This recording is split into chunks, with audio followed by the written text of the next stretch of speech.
I'm Liz Klayman with today's Klayman Confidential. I'm with Kevin Hassett. He's the former Federal Reserve senior economist on a very important day where we got Fed minutes. Yes, they're rear view mirror looking from the July meeting.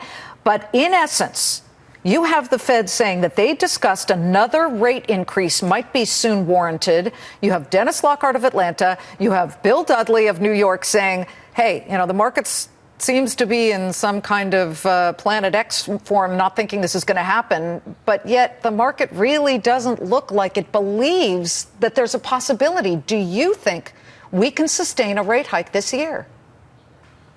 Yeah, I think that they should have increased interest rates already a couple of times more than they have. And back in December, when we got our first rate hike, we thought that we might get 4 this year, you might recall. We talked about that right here on the show. And so now we're looking at September being on the table. I think the market doesn't think they're going to move in September. I don't think they're going to move in September. But there's a lot of division on the board, I think. And the division is there because people really thought that there would be more moves this year, and they keep not doing it. The fact is the job market is pretty strong, but everything else is weak, and so there's going to be division in September as well. The thing that people can look for, though, is that there's a Jackson Hole meeting again, and Janet Yellen has given a talk there, and Janet will signal a move if there's going to be one in September at that Jackson Hole meeting. So Lockhart, Dudley, and the gang can say whatever they want, but it's Janet Yellen who must telegraph the It's truth. Janet Yellen in the end. Okay, Kevin Hassett. That's right. And if she telegraphs it, then we'll know, I think, after Jackson Hole whether it's going to happen. Well, thanks for telling us where to look, because there's a big world out there. Kevin Hassett. Watch my full interview with Kevin on lizklayman.com